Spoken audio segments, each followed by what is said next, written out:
Volto a conversar com o doutor Arthur Trindade, né, sobre qualidade do sono. É o tema de hoje no quadro Só Saúde. Muitas questões aqui no nosso WhatsApp, né, doutor? Nos bastidores a gente estava falando, sono rende muito, né?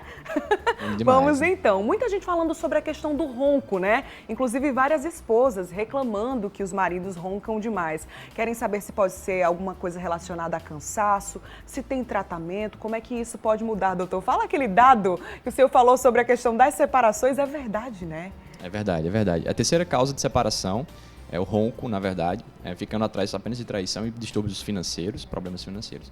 Então, em relação ao ronco, ele piora quando o paciente está cansado e piora quando o paciente bebe. Então, primeira coisa é evitar, né, essas coisas, principalmente o álcool durante a noite. E o ronco em si, ele é, como eu falei em alguns momentos, um problema que que prejudica o parceiro, mas geralmente está associado à apneia e acaba prejudicando o próprio paciente a longo prazo. Então tem que ser tratado, tem que ser visto se é um problema anatômico, se é um problema de relaxar muito a musculatura da faringe e causar essa vibração. E geralmente tem uma característica genética, então tem que ser visto tudo isso na consulta e efetivar a melhor forma de tratamento. Muito bem. O Assis, obrigada pela sua participação. Ele diz que dorme entre 3 a 4 horas por noite. E diz que não fica cansado não no dia seguinte, mas quer saber se isso pode prejudicá-lo no futuro e o que faz para aumentar esse período aí de sono, doutor. Então, Assis, geralmente os pacientes que dormem menos de 6 horas, ele tem que ser diagnosticado, ele deve, na verdade, procurar um médico, um especialista do sono, para ver se é um dormidor curto. Se ele não for um dormidor curto, os dados mostram que pacientes que dormem menos de 6 horas têm 2 a 3 vezes mais chance de ter câncer, seja ele qual for a natureza, e eventos cardiovasculares, então infarto, AVC. Então é importante realmente você procurar o médico para saber se de fato você é um dormidor curto ou se você está com uma privação crônica do sono, que faz muito tempo e você já se acostumou. Muito bem. Agora a nossa telespectadora falou uma queixa da mãe. A mãe dela tem 71 anos, é a dona Gersina. Diz que a mãe dela não consegue dormir cedo, só dorme depois das 2 horas da manhã. E ela passa o dia inteiro trabalhando em casa. Quer saber o que é que pode acontecer, o que é que pode estar acontecendo nesse caso, né, doutor? É interessante quando a gente fala em idoso, o paciente idoso geralmente tem uma tendência de dormir menos do que os pacientes adultos jovens, por exemplo. Mas o idoso, ele costuma ter sonecas ao longo do dia. Geralmente tira uma soneca de manhã, outra soneca à tarde. Isso joga o período de adormecer lá para o final da noite mesmo, no começo da madrugada, como no caso da dona Gersina, por exemplo. Tem que ser avaliado como é que está sendo o dia dela, se ela realmente está sendo ativa durante o dia ou se ela está passando o dia ou alguma parte do dia dormindo, deitada, sem tanta atividade.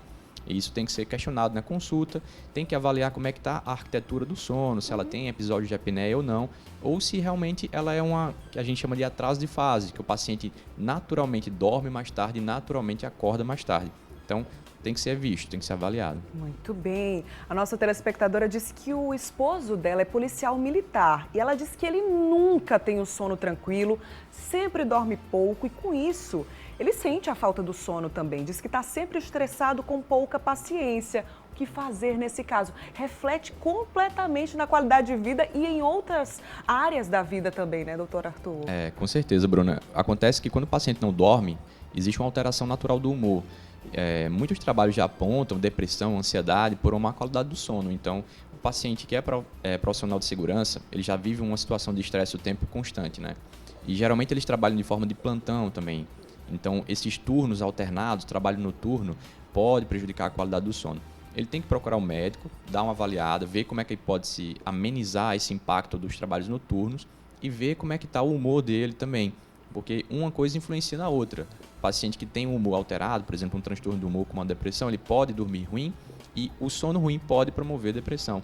Então, tem que ser visto direitinho isso. Muito bem. A nossa telespectadora ou telespectador não se identificou, mas disse que dorme em média 6 horas por noite. Mas no dia seguinte passa o dia inteiro se sentindo cansada, sonolenta, indisposta. Aquela média, como você falou, varia muito de pessoa para pessoa então, né, doutor? Nesse caso, o que ela pode fazer? Varia demais. Eu sempre comparo, né, a qualidade do sono, como por exemplo, em ciclos, que a gente vive por ciclos do sono. E a máquina de lavar. A máquina de lavar roupa, ela tem uns ciclos e você não interrompe a máquina de lavar roupa antes dela acabar.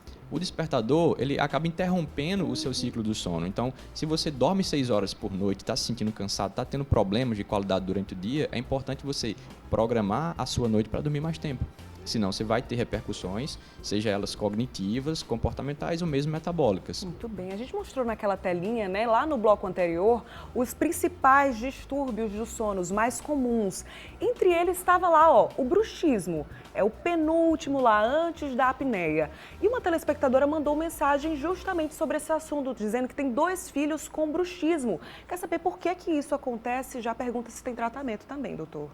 Então, o bruxismo em si tem tratamento, é um distúrbio que a gente chama de distúrbio do sono do movimento, e ele está relacionado ao comportamento da criança ao longo do dia, se ela vive uma situação muito ansiogênica ou não. Existe uma característica genética também, talvez por isso que os 2 filhos dela têm, e tem que ser pesquisado, né? Cada caso tem que ser avaliado com uma máxima precisão e individualidade para conseguir fazer o tratamento. Mas sim, tem tratamento. Muito bem. Eu descobri bruxismo recentemente, viu? Foi meu dentista que diagnosticou. Tem até uma plaquinha, né, que se coloca hoje em dia, mas tudo precisa de um diagnóstico certinho, né, doutor? Doutor Arthur, obrigada, viu, pela sua participação. Boa segunda-feira, boa semana para você. Até a próxima. Eu que agradeço, Bruna, e até a próxima. Até a próxima. Valeu.